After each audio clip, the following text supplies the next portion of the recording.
प्रिय विद्यार्थियों, online lecture series के पार्ट दूसरे में मैं अमराराम आपका स्वागत करता हूँ।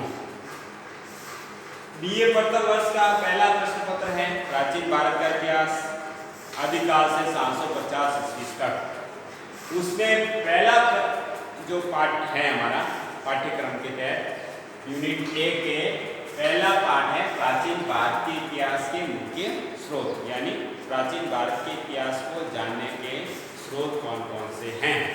प्राचीन भारत में मानव के शुरुआत में जीवन क्रम से लगाकर मानव के 750 ईस्वी तक की गतिविधियों, खासकर भारत के बारे में जानने के लिए हमारे पास जो स्रोत हैं मानव की गतिविधियों को, चाहे उनकी राजनीतिक गतिविधियाँ हो, चाहे सामाजिक जीवन हो या आर्थिक जीवन या उनका धर्म और विश्वास, उन सभी की जानकारी हमें इतिहास के स्रोतों से मिलती है।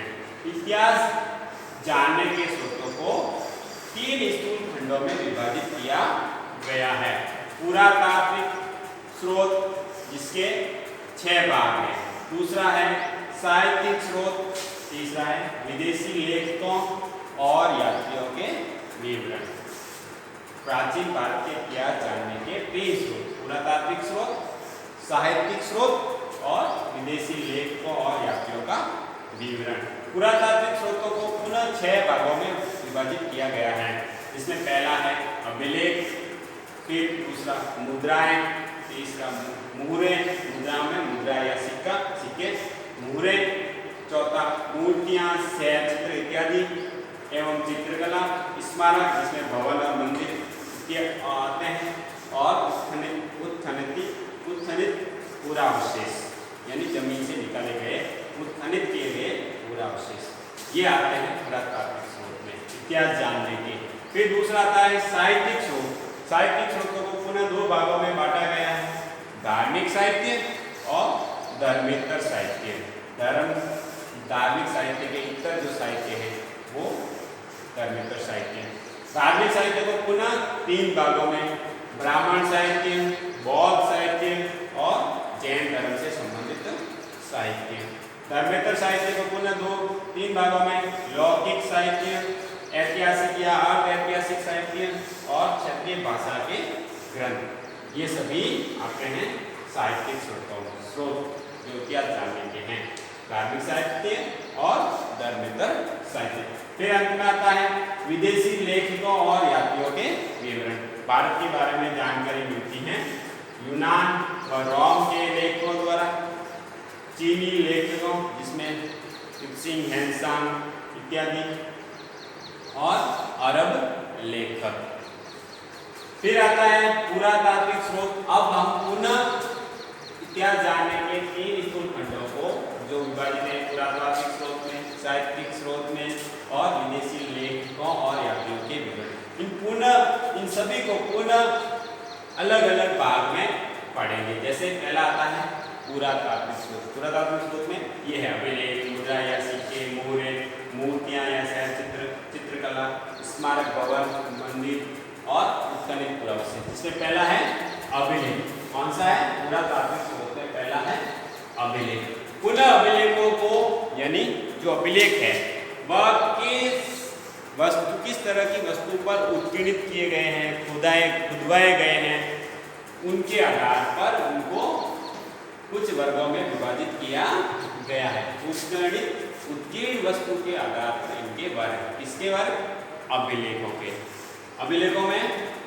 अभिलेखों को पुनः शिलालेख, स्तंभ लेख, ताम्रपत्र लेख, गुहा लेख और मूर्ति लेख में विभाजित किया गया है।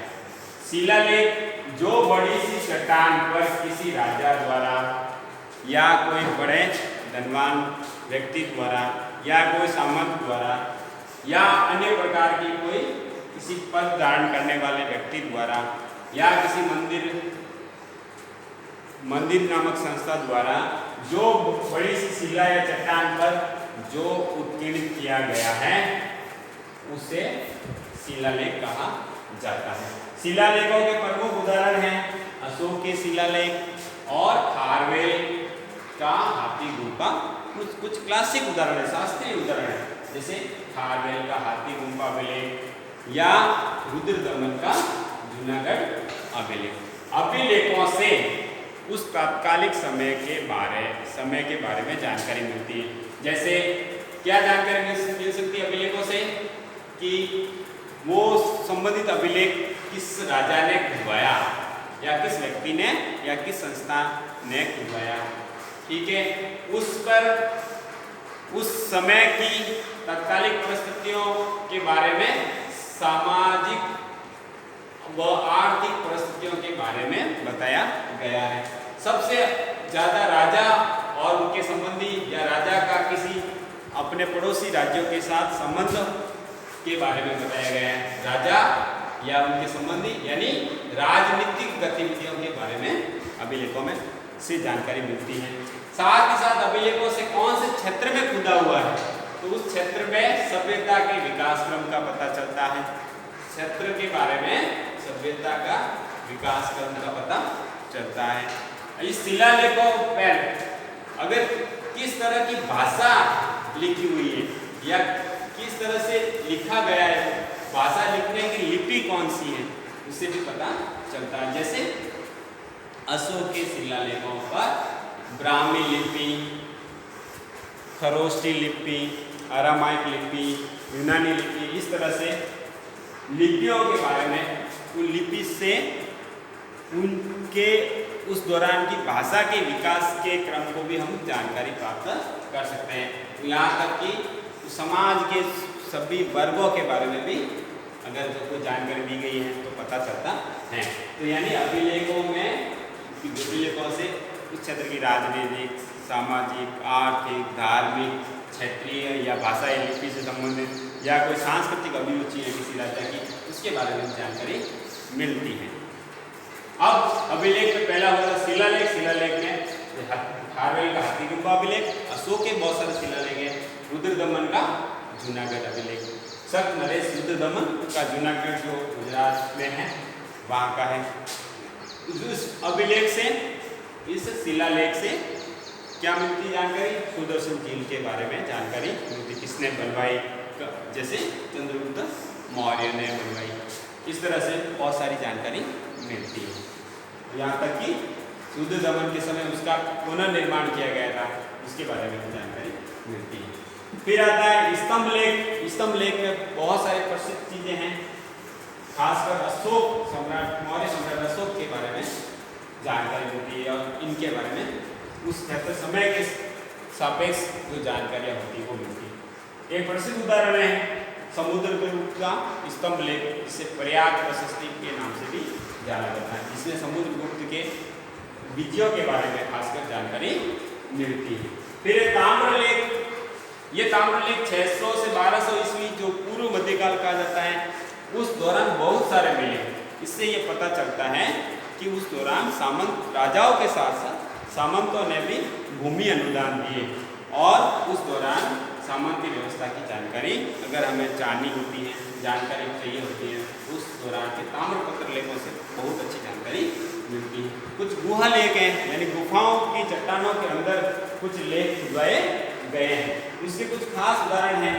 अशोक, सम्राट अशोक जो मौर्य सम्राट थे, उन्होंने 12 बार गुहा आजीवक भिक्षुओं को दान में दी थी। तो 12 बार गुहा के बारे में ये जानकारी मिलती है कि उन्होंने आजीवक संप्रदाय के संतों को ये दिया था।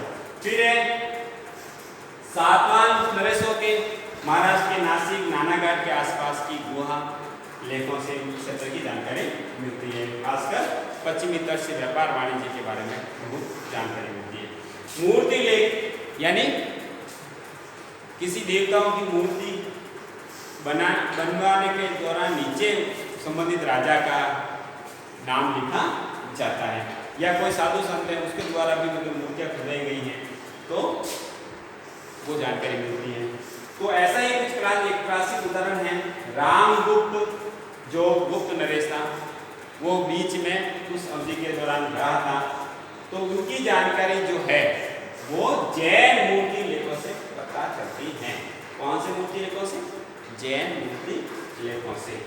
तो इस तरह से हम जानते हैं कि पुरातात्विक स्रोतों में अभिलेखों का महत्वपूर्ण स्थान है और अभिलेखों से तत्कालीन समय की बहुत महत्वपूर्ण जानकारी हमें प्राप्त होती है। हमने यह भी देखा कि ये जो अभिलेख है वह शिलालेख, स्तंभ लेख, ताम्रपत्र लेख, गुहा लेख और मूर्तिक लेख में विभाजित हैं।